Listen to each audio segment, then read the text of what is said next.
Welcome to Project Play. Hi, I'm Kaye England with Wilmington Prints, and in this video, we're going to be sashaying smack into the autumn season with our autumn attic colors for our Plaid Sash-ay. Now that is a mouthful. We're really going to focus on dealing with seam direction, how to press those so that you don't get some bumps and have to deal with that. Talking about orientation. This is a perfect quilt for any beginner out there. And for those that are seasoned piecers, you're gonna slide through this so quick, you will think you have actually sashayed out the door. Let's get busy building this quilt.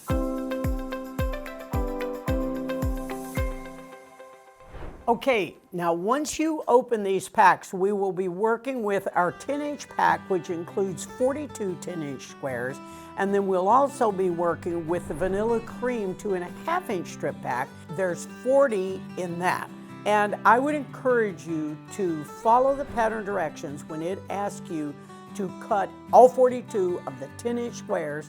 Cut them first. Your tendency is probably going to be, oh, I'll just cut 2 or 3 greens and 2 or 3 oranges. I'm telling you, just get your cutting out of the way and your life will be a whole lot easier. So the first task would be take your 10-inch squares. Now I ran out of 10-inch squares because I used all 42, so I had to cut another one just in case you go, well, those aren't pinked edges like my others. I had to cut from my stash. So the very first thing that you'll do is cut those 10-inch squares into 4 pieces. If you own a square ruler, and if you don't, that'd be my next purchase. And whatever size it is whatever trips your trigger and whatever you want. So there's 2 or 3 ways you can cut it, because what your pattern is asking you for, you will need to cut 1 6.5-inch square and 2 3.5 by 6.5-inch rectangles and 1 3.5-inch square. What I found after I cut 6 and stopped and got 6 more and cut them inside, I thought, wait a minute, wouldn't it be easier if I just slid in with my ruler and cross cut a 6.5 by 10? Then what's left is a 3.5 by 10. Then all I had to do was separate these, slide over, cut my 6.5, which yielded me my other 3.5 to 6.5, and I didn't even have to cut it. And then this guy I slid over and cut a 6.5, and that yielded me my 3.5.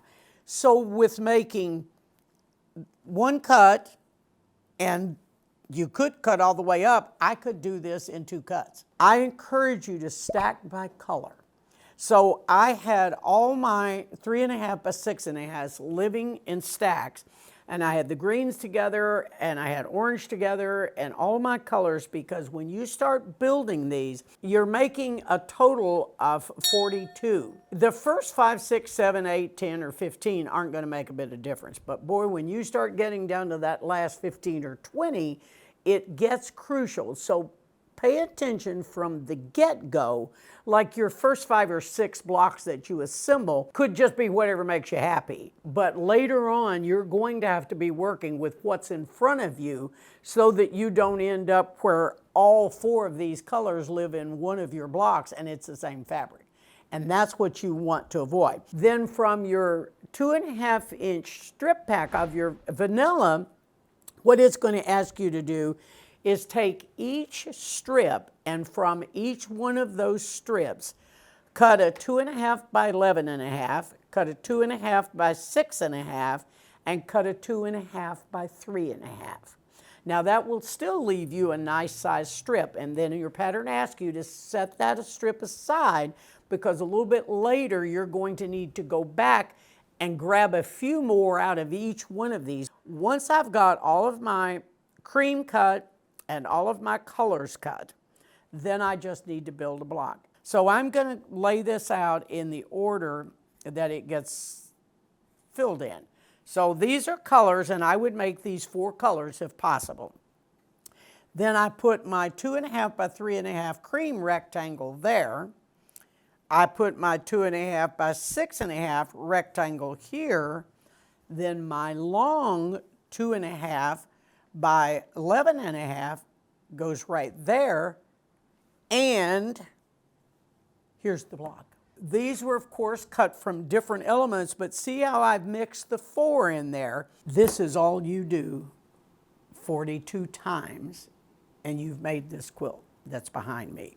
Cutting it is one thing, then organizing the how you cut. What I typically try to do when I'm dealing with an assortment of colors like this is I do try, whether you separate all your greens, I mean, there's like 4 or 5 different greens. You might just put the greens in one stack and the reds in one stack, and then when you build a block like this, pull one of this color, one of this color, one of this color, and one of this color. Those can be in any combination that makes you happy. The pattern is very clear by saying the color is a personal choice. Okay, so let's look at the orientation of this.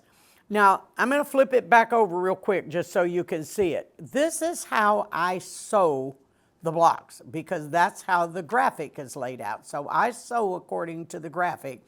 Then the rotation comes after you get your blocks made.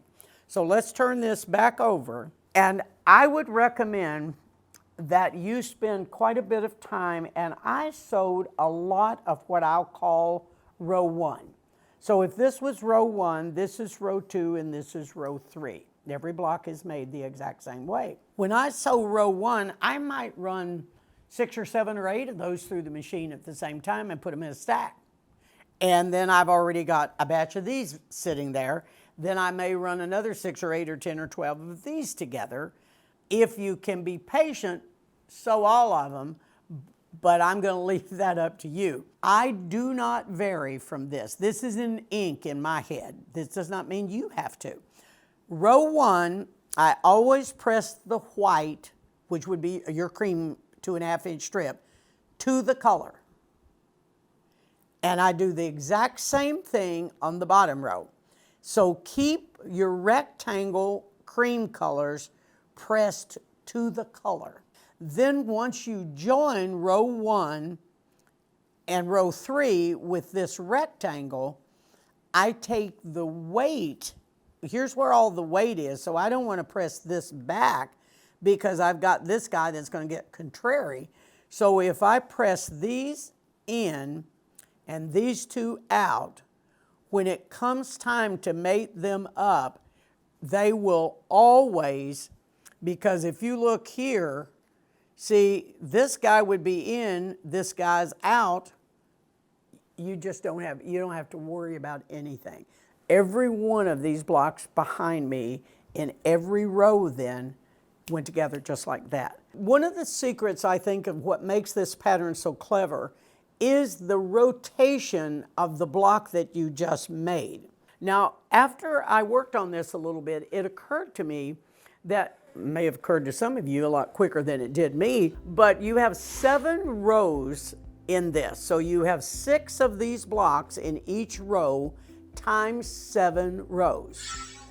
Row 1, 3, 5, and 7 are oriented exactly the same. So the first block in row 1 is the same orientation as the first block in row 3 and 5 and 7. Then when it comes to row 2, row 4, and row 6, the orientation is different. I found after I made a couple of mistakes and had to do a little reverse work that it would be wise for me to build rows. So I built row 1 4 times, and then I built row 2 3 times. If you end up with 2 oranges that are going to touch and you just can't flip those rows any other way. So I can pick 1 up and put it in 3 position, and I can pick 2 up and put it in 4 position. But what I can't do is change the orientation of any of the 6 that live in that row. So take your time when you're building the row. But it came in handy for me because at one point when I was all finished and sewing all 7 of my rows together, I noticed that I was going to have 2 large squares touching. I do not think it's an issue, and if you look at the cover project, it in fact shows that, which should be kind of a get out of jail free card for you that who cares. But if it's something that bothers you, then you have the ability to manipulate those rows. And then your final work, of course, is you're going to be sewing all of the rows together. You cut it, you sew it, and you press it. And this is one of those times that I press every one of these blocks before I start to join it. Because then when I have joined my rows together, the only thing I have to do is press where row 1 joins row 2 and 2 joins row 3 and so on and so on. I don't have to do the putsy pressing. So it works a little bit better for me. So because I can't reach up there, see, here's row 1 and then this is row 2, and let me show you. So here's the orientation in row 2, and here's the orientation in row 1 and row 3. So my first block gets oriented this way, and then every time as you move across, see, here's my second block, but here's the long color.